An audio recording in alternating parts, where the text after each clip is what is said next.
నమస్తే, welcome to India news. ఆంధ్రప్రదేశ్లో ఎన్నికలకు ముందు కూటమి గవర్నమెంట్ సూపర్ 6ని ప్రకటించింది. అందులో భాగంగానే మహిళలకు ఉచిత బస్సు ప్రయాణం హామీని కూడా ఇచ్చింది. ఇక అధికారంలోకి వచ్చి 6 నెలలు అవుతున్నా ఈ హామీని అమలు చేయలేదు అంటూ మరోపక్క వైసీపీ ప్రచారం చేస్తున్న నేపథ్యంలో మరి మహిళలకు ఉచిత బస్సు ఉగాది నుంచి అమలు కాబోతుంది అంటున్నారు. ఇక దీనిపై పక్క రాష్ట్రాల్లో సాధ్యాసాధ్యాలను తెలుసుకునేందుకు ఇప్పటికే మంత్రివర్గ ఉపసంఘాన్ని కూడా ప్రభుత్వం నియమించింది. మరి దీని నుంచి కొన్ని వివరాలు కూడా ప్రభుత్వానికి అందాయి అంటున్నారు. మరి ప్రభుత్వానికి ఎలాంటి వివరాలు అందాయి, ఎప్పటి నుంచి ఈ పథకం అమలయ్యే అవకాశం ఉంది, దీనికోసం మరింత వెచ్చించాల్సిన అవసరం, అలాగే ఉద్యోగులను కావచ్చు, అలాగే బడ్జెట్ను కూడా కేటాయించాలి అంటున్నారు. సో దీని గురించి మరిన్ని వివరాలు తెలుసుకుందాం. మనతో పాటు ఉన్నారు టీడీపీ స్పోక్స్ పర్సన్ సూర్యదేవర లత గారు. నమస్కారం మేడం. నమస్తే మేడం, కూటమి ప్రభుత్వం అధికారంలోకి వచ్చాక ప్రతిపక్షాలు ఎలాంటి ప్రచారాలు చేసినా కూడాను ఒక్కొక్క పథకాన్ని అమలు చేసుకుంటూ వచ్చింది. సో మొన్న చూసాము, దీపం పథకం అమలు చేశారు. దాని నుంచి కూడా ప్రజల నుంచి మంచి రెస్పాన్స్ అయితే వచ్చింది. ఇప్పుడు మళ్ళీ ఫ్రీ బస్ అంటున్నారు. సో మనం పక్క రాష్ట్రాల్లో కూడా చూసాం, ఫ్రీ బస్ పెట్టడం వల్ల తొక్కిసలాటలు జరగడం, మహిళలు అనవసరంగా ప్రయాణాలు పెట్టుకోవడం వల్ల ప్రభుత్వానికి వచ్చిన ఇబ్బందులు ఇవన్నీ కూడా ఉన్న నేపథ్యంలో పక్క రాష్ట్రాల్లోకి వెళ్ళి సాధ్యాసాధ్యాలు తెలుసుకోవడం కోసం మంత్రివర్గ ఉపసంఘాన్ని అయితే చంద్రబాబు గారు వేశారు.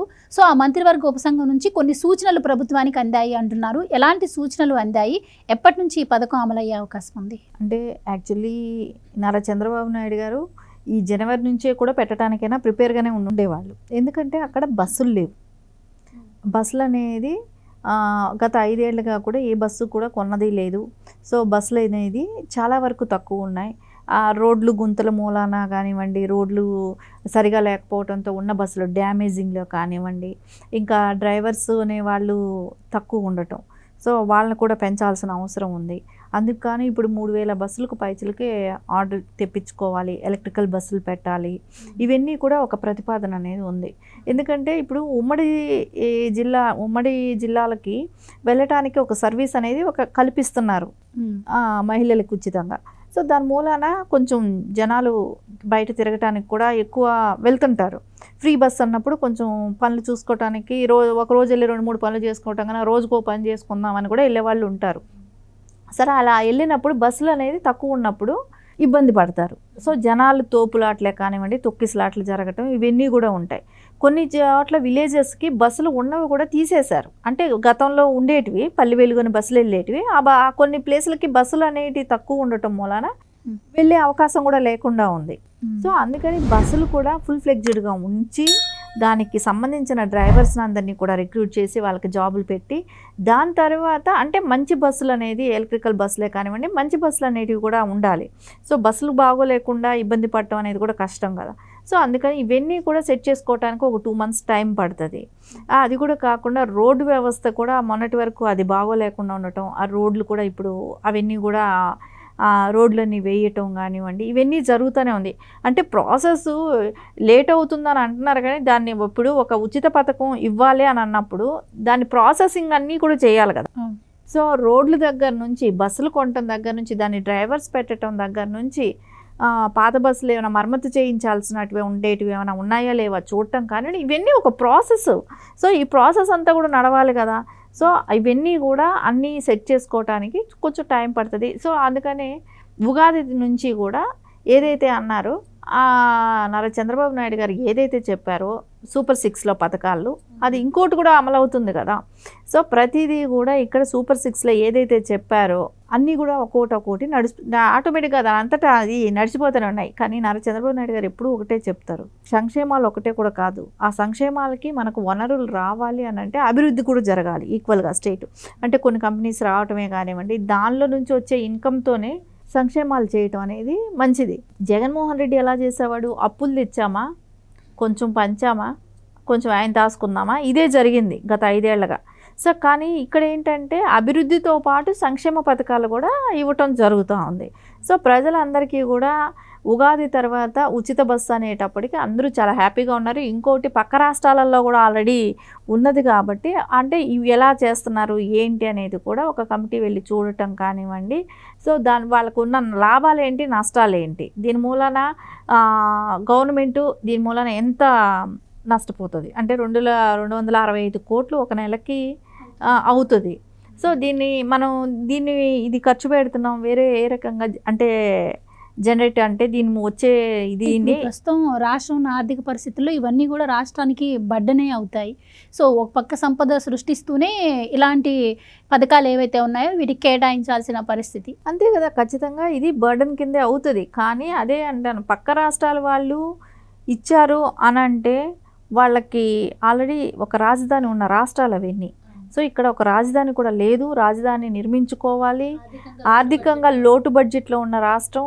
ఇప్పుడిప్పుడే అది పురిటి బిడ్డ లాంటి స్టేట్ అనమాట ఆంధ్రప్రదేశ్. అలాంటి ఆంధ్రప్రదేశ్ని ఇప్పుడిప్పుడే దాన్ని ముందుకెళ్తుంది. అలాంటప్పుడు ఇది ఇవ్వటం అనేది చాలా కష్టమైనదే.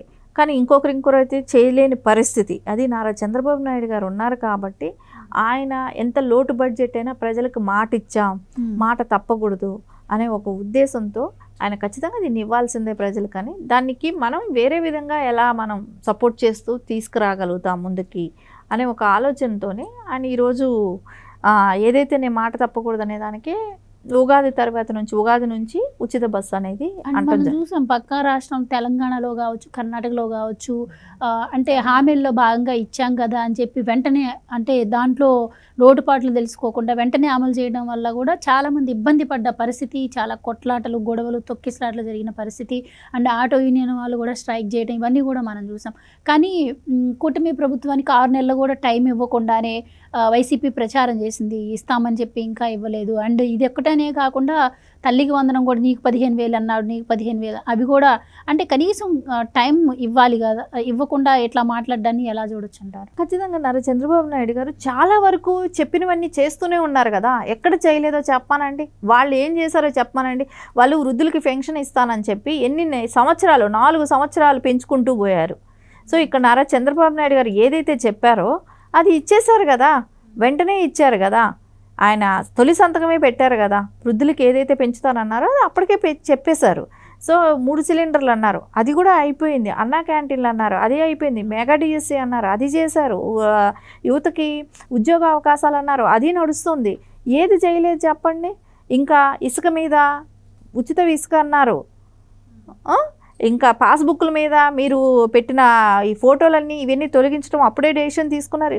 ఏదైతే ల్యాండ్ యాక్టింగ్ కింద సరే ఏదైతే చెప్పారో అవన్నీ కూడా త్వరగతినే అవుతూనే ఉన్నాయి కదా. నెల అసలు అనుకుంటే నెలకు 2-3 చేస్తున్నారు. ఇట్లా ఎక్కడా కూడా ఒక్క రోజు కూడా ఆయన టైం వేస్ట్ చేయకుండా చేస్తున్నారు. అలాంటి వ్యక్తి గురించి మీరు సజెషన్స్ ఇస్తే తీసుకుంటారా? అసలు మీకేం తెలుసు? ఎలా పరిపాలించాలన్న తెలుసా? లేకుంటే మీ మీద ఉన్న కేసుల గురించి మీరు దాని గురించి బయట వచ్చినప్పుడంతా వచ్చి ప్రెస్ మీట్లు పెట్టి మాట్లాడటం కాదు కదా. సో ఆయనకి తెలుసు, విజనరీ లీడరు. ఆయన ఏం చేయాలి, ఎలా చేయాలి, ఏం చేస్తే ఏ టైంలో ఏం చేస్తే రాష్ట్రానికి ఆల్రెడీ లోటు బడ్జెట్లో ఉన్న రాష్ట్రాన్ని ఎలా మనం ముందుకు తీసుకెళ్ళగలుగుతాం ఇవన్నీ ఆయనకి తెలుసు. ఖచ్చితంగా ఆయన ఏదైతే చెప్పారో అదన్నీ ఫిల్ఫిల్ అవుతూనే వస్తున్నాయి. ఎక్కడా కూడా ఆయన చెప్పినది మాట తప్పకుండా చేస్తూనే ఉన్నారు. అదే ఈ లోటు బడ్జెట్లో చేయలేమని చెప్పి జగన్మోహన్ రెడ్డి చేతులు ఎత్తేసాడు. నేను అబద్ధాలు చెప్పను అన్నాడు. అంత నిజాయితీపరుడా? నువ్వు అబద్ధాలు చెప్పనని చెప్పిన వాడివి. నువ్వు చెప్పిందని అబద్ధాలే కదా. వృద్ధులకి పెన్షన్ నేను ఇచ్చేస్తానని చెప్పి ఎన్నేళ్ళు పెంచావు. అమ్మఒడి అని చెప్పి నేను అమ్మఒడికి నేను ఇస్తానని చెప్పేసి నువ్వు ప్రతి బిడ్డకి ఇస్తానన్నావు. ఎంతమంది పిల్లలు ఉంటే అంతమందికి ఇస్తానన్నావు. కానీ నువ్వు ఇచ్చింది ఒకళ్ళకే. సో దానిలో కూడా దానిలో 2,000 మళ్ళీ కోత పెట్టావు. ఇది నువ్వు మాట తప్పావు. మాట తప్పటం, మడం తిప్పటం అనేది జగన్మోహన్ రెడ్డికి వెన్నతో పెట్టిన విద్య. సో అది అందరికీ కూడా ఆపాదించాలని చెప్పి మాట్లాడడం అనేది కరెక్ట్ కాదు. ఈ రోజున వాళ్ళందరూ కూడా ఎలా ఉంది వాళ్ళ పరిస్థితి? అలీబాబా 60 దొంగల లెక్క. ఆ ఉన్న 6 ఎంతసేపు నన్ను జైలుకి తీసుకెళ్ళలేదు, నన్ను జైలుకి తీసుకెళ్ళండి అని చెప్పి మాట్లాడుతున్నారా అని అంటే ఏంటి? వాళ్ళకి సింపతి క్రియేషన్. వాళ్ళు చేసింది ఏంటి చెప్పుకోలేకపోతున్నారు. నాకు మళ్ళీ సింపతి కార్డు ఎక్కడ వేసుకోవాలా, మెళ్ళ తగిలిచు తిరగాలనేది ఒక ఆత్రంలో ఉన్నారే కానీ వాళ్ళు మేము ప్రజలకు ఇది చేశాము, వాళ్ళు ఇది చేయలేరని చెప్పలేని పరిస్థితి. అందుకని మమ్మల్ని అరెస్ట్ చేయండి అని చెప్పి నా భార్యని మీద అరెస్ట్ వారెంట్ పెడతారా అని చెప్పి పేర్ నాని గారు కానివ్వండి, రోజా ఏమో నన్ను ఎప్పుడెప్పుడు అరెస్ట్ చేస్తారని ఆయనే కానివ్వండి, జగన్మోహన్ రెడ్డి నేను ప్రజల్లోకి వస్తున్నానని చెప్పి నన్ను అరెస్ట్ చేస్తారని ఆయన రేపు పొద్దున ఆయన మాట్లాడతాడు. ఇంకా వీళ్ళు అంటే ఆల్రెడీ అరెస్ట్ చేసేది కూడా ఎందుకోసం అరెస్ట్ చేశారు, ఎందుకోసం చేస్తారనేది ప్రజలందరికీ కూడా తెలిసిన విషయమే. వీళ్ళని కూడా జైల్లో కూర్చోబెట్టి పోషించాల్సిన అవసరం గవర్నమెంట్కి లేదు. వీళ్ళందరినీ అంటే అవినీతి పనులు ఎక్కువైపోయినప్పుడు ఆ జైలు కూడా భరించలేవండి. అందుకోసం వీళ్ళని మళ్ళా ప్రజల సొమ్మే ఎందుకు పెట్టాలి? సో అది ఏదైనా ఉంటే కోర్టు త్రూనే వీళ్ళకి శిక్షలైనా కానీ ఏదైనా పడుతుంది. మేము కక్ష సాధింపు రాజకీయాలు మేము చేయట్లేదు. ఎంతసేపు నిజాయితీగా ఏది ధర్మం ఎటుంటే అటు తన చట్టం తన పని తను చేసుకుపోతుంది. అంతేగాని వీళ్ళు చేసేది చెయ్యరు, చేసే వాళ్ళని చూస్తే ఓర్చలేరు. ఇప్పుడు ఏంటంటే నారా చంద్రబాబు నాయుడు గారు ఏదైతే చేస్తున్నారో ఆయన చేసిన ప్రతి దానికి కూడా ప్రజల నుంచి మంచి స్పందన ఉంది. సో దాన్ని మాట్లాడలేక ఆ విషయాలు చెప్పలేక వీళ్ళ బాధ ఏంటంటే మమ్మల్ని అరెస్ట్ చేస్తేనే సింపతి కార్డు అనేటట్టు ఉన్నారు. అంతకుమించి వీళ్ళకి ఏ రకంగా కూడా రాష్ట్ర ప్రయోజనాల మీద ఇంట్రెస్ట్ లేదు. వీళ్ళు దాదశగానే వాళ్ళు పనిచేస్తున్నారు. Thank you so much. నమస్తే. Please subscribe to Leo news for more videos.